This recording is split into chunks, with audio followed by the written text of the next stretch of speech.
Nous venons de célébrer avec ferveur la grande fête de Noël. Dieu est entré dans l'humanité et s'est fait l'un de nous. Et dans notre paroisse, nous avons exprimé ce mystère dans ces termes poétiques. Aujourd'hui, le ciel s'est penché sur la terre. Et nous sommes encore aujourd'hui dans le temps de Noël. Et ces jours-ci, il y a eu des événements dans le monde qui ont fait le tour du monde entier. La Coupe mondiale du football, où la France a failli gagner. Ensuite, Pelé, le roi Pelé, est décédé. Et jeudi, c'était l'enterrement du pape émérite Benoît XVI. Et ce sont des millions de personnes qui, avec la télévision, ont vu, ont vibré, se sont réjouis ou ont pleuré. Car aujourd'hui, nous sommes toujours dans la dimension internationale des événements. Et ceci a beaucoup à voir, à mon sens, avec la dynamique de la fête que nous célébrons aujourd'hui, l'Épiphanie. Liturgiquement parlant, ça n'a pas grand-chose à voir avec la galette des rois, car, dit saint Paul, première lecture, le mystère que toutes les nations sont associées au même héritage, au partage de la même promesse dans le Christ, par l'annonce de l'Évangile. L'enfant Dieu s'est révélé, non pas par la télévision qui n'existait pas, mais par une étoile à des cœurs croyants venus d'Orient, c'est-à-dire de très loin. Ce sont les mages et non pas les rois mages. Quoique dans nos crèches, nous leur mettons des couronnes. Ce sont des chercheurs de Dieu humbles et sincères à qui fut révélée la venue d'un Messie pour le monde. Et c'est pourquoi ils ont fait un grand voyage pour venir l'adorer.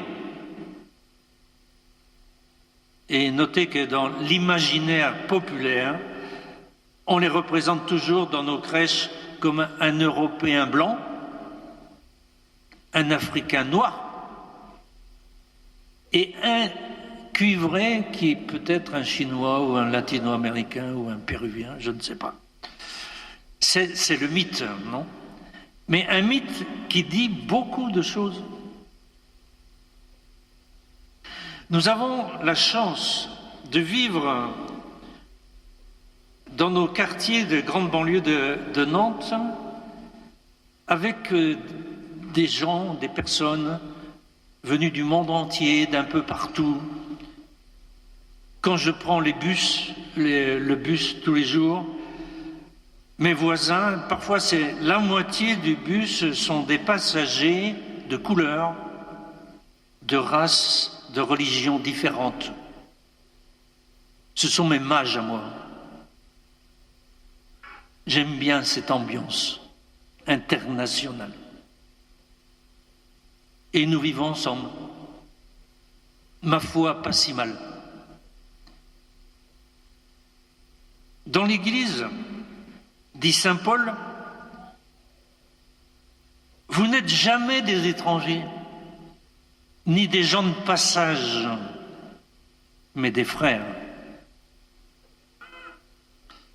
Eh bien, ce message de l'Évangile, en cette fête de l'Épiphanie, est bien celui-là.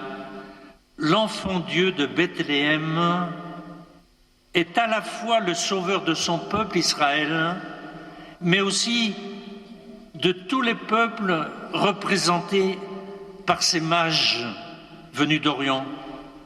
qui sont des chercheurs de Dieu sans frontières. L'idée de l'évangéliste Saint Matthieu et son étonnement, j'allais dire son scandale, à lui qui est juif, c'est que les autorités civiles et religieuses de son peuple n'ont eu qu'indifférence et parfois hostilité face à Jésus, l'enfant Messie. Hérode, tout de suite, il a pensé qu'il fallait le tuer, parce qu'il a pensé que c'était un concurrent. Et quant aux grands prêtres et aux scribes, les autorités religieuses, eux ne bougent pas. Ils savent la Bible par cœur. Ils savent même où devait naître le Messie, à Bethléem. Ils le savent, mais ils ne bougent pas. Ils n'accompagnent pas les mages là-bas pour aller voir cet enfant Messie. Ils sont fermés. Ils ne se remettent pas en question devant la nouveauté. Au fond, ce Messie les dérange. Donc, qui accueille l'enfant Messie?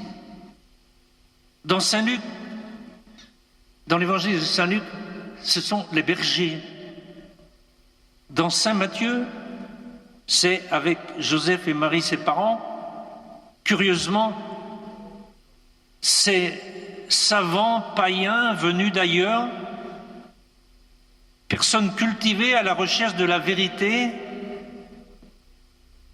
ils apportent avec joie au petit roi qui vient de naître leur trésor, le meilleur de leur culture. Et pour nous,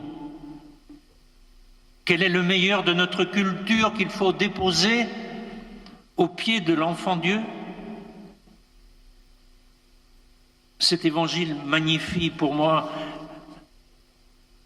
la recherche, la science, les voyages, les arts, le sport, le cinéma, la danse, tous les arts et toutes ces luttes qui nous font avancer. Ce sont nos trésors que nous déposons au pied de l'enfant Dieu. J'ajouterais la recherche médicale contre le Covid, car les vaccins qu'ils nous ont trouvés nous ont protégés peut-être de la mort. C'est beau la science. Il faut la déposer au pied de l'enfant. Et tous les efforts vers la justice à l'échelle mondiale, comme le commerce équitable, etc. Ces mages ne sont pas des religieux de la bonne religion. Ce sont des païens, mais des païens qui ont la foi. Ils cherchent la vérité. Alors que les disciples de Jésus s'engagent eux aussi dans l'interreligieux, la fraternisation avec les autres religions, les musulmans, les bouddhistes, les juifs. Les orthodoxes célèbrent Noël, si je crois bien, aujourd'hui.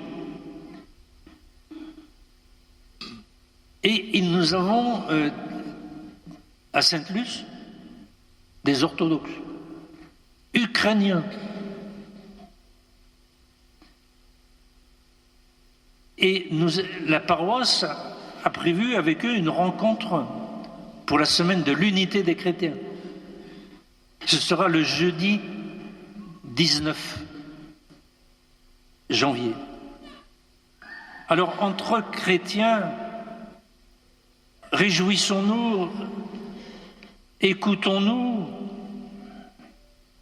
prions avec nos frères ukrainiens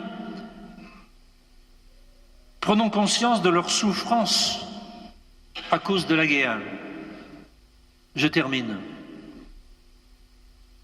En cette fête de l'Épiphanie, soyons ouverts aux gens venus d'ailleurs. Ils ne sont pas un problème, ils sont une chance, une grâce.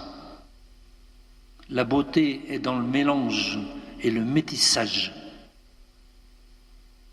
Si nous vivons l'esprit de cette fête, alors avec Isaïe, nous allons chanter à la fin de la messe « Jérusalem, quitte ta robe de tristesse. Jérusalem, les nations marchent vers ta lumière. Alors tu seras radieuse, ton cœur frémira. Les trésors d'au-delà des mers afflueront vers toi avec les richesses des nations. Amen. »